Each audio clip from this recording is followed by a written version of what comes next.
Hello friends, Jayashree किचनमध्ये आपलं स्वागत आहे। आज आपण थीम केक बनवणार आहे। जिम थीम केक आहे हा आणि हाफ kg केक बटरस्कॉच फ्लेवरमध्ये आहे।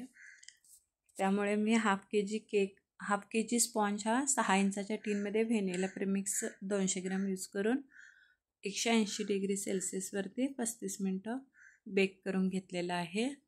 त्यानंतर हा स्पॉन्ज पूर्ण थंड झाल्यानंतर आपण आयसिंगला घेतलेला आहे। त्यानंतर त्याचे समान असे 3 लेयर कट केलेले आहेत मी। त्यानंतर एक लेयर आम्ही टर्निंग टेबलवरती घेऊन मी त्यावरती नॉर्मल वॉटरने सोक करत आहे स्पॉन्ज। त्यामुळे काय होईल, स्पॉन्ज हा सॉफ्ट आणि टेस्टी लागणार आहे। कारण कोड केक म्हटलं तर कोड केक हा सॉफ्ट आणि टेस्टी असायला हवा। त्यानंतर मी त्याच्यावरती एक क्रीमचा लेयर लावून घेतलेला आहे। त्यानंतर बटरस्कॉच क्रश स्प्रेड करून त्यावरती बटरस्कॉच क्रंच यूज केलेला आहे मी त्यावरती।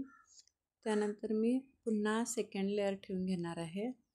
सेम प्रोसेसने मी हा पुन्हा लेअर लावून घेणार आहे। साईडून जे गॅप आहे ते क्रीमनं फिलअप करून घेत आहे मी।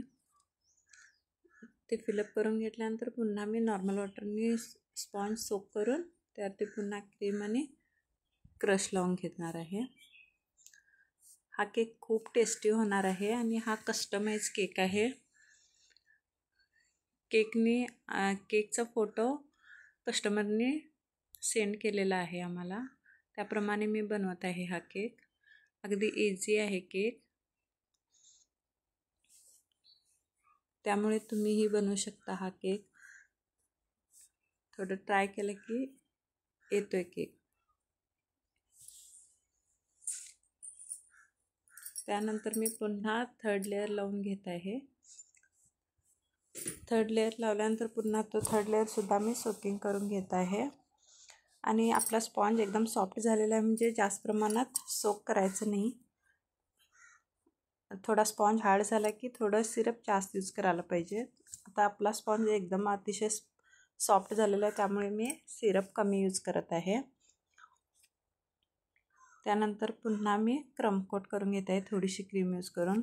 क्रमकोट करायचं कारण म्हणजे आपण फिनिशिंग करत असताना केक त्यामध्ये अजिबात क्रम्स येत नाहीत। फिनिशिंग व्यवस्थित आणि छान अशी क्लीन होते। त्यामुळे फर्स्ट क्रमकोट करणे महत्त्वाचंच आहे। कारण क्रमकोट केल्यानंतर सगळे क्रम्स सेट होतात फ्रीजमध्ये ठेवल्यानंतर एक अर्धा तास, किंवा टाईम न कमी असेल तर एक 10 मिनटं 15 मिनटंसुद्धा ठेवू शकता तुम्ही। आणि त्यानंतर मी बेसवरती ट्रान्सफर करून घेतलेला आहे हा केक। ट्रान्सफर झाल्यानंतर मी हा केक फ्रीजमध्ये ठेवलेला नाही आहे, लगेचच मी फिनिशिंग करत आहे।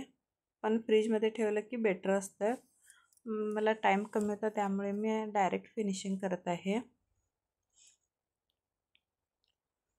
फिनिशिंग करत असताना मी थोडी क्रीम व्हाईट क्रीम यूज करून मी साईडून क्रीम पॅलेट नाईफच्या मदतीने लावत आहे। जर तुम्हाला पॅलेट नाईफनं क्रीम लावायला जमत नसेल तर पायपिंग बॅगला छोटासा होल पाडून त्यामध्ये क्रीम फिलअप करून लावलं तरी क्रीम व्यवस्थित लागते आणि आपल्याला टफ जाणार नाही ते।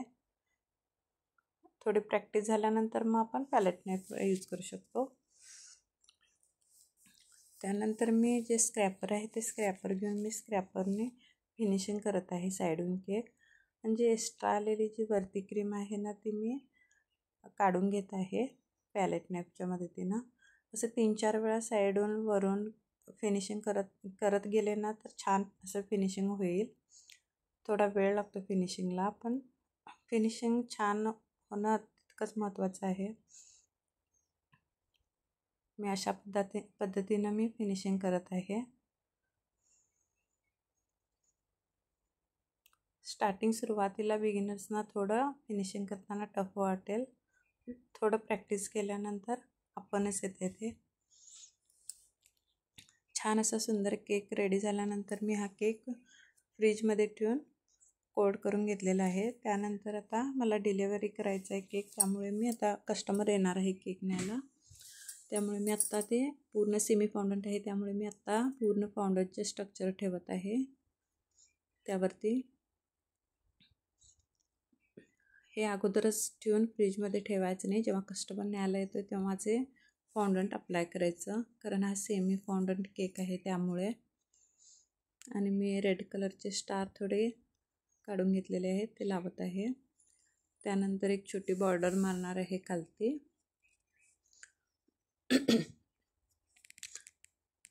अशा पद्धतीने आमचा केक रेडी झालेला आहे. आता इथं केकवरती नाव लिहायला जागा नाही, त्यामुळे मी खालती थोडी व्हाईट कलरची क्रीम स्प्रेड करून त्यावरती फॉन्डंटचं जे कटरने नाव काढलेलं आहे ते मी लावून घेतलेलं आहे. समोर असं फ्रंटला शुभम असं नाव लिहिलेलं आहे.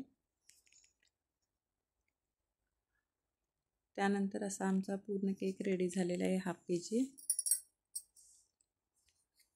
सुंदर असा केक झालेला आहे. तुम्हाला आवडला असेल तर प्लीज लाईक, शेअर आणि सबस्क्राईब करा. प्लीज सबस्क्राईब करा. किती सुंदर केक रेडी झालेला आहे आणि इझी पद्धतीनं दाखवलेला आहे मी. प्लीज लाईक, सबस्क्राईब करा. धन्यवाद फ्रेंड्स.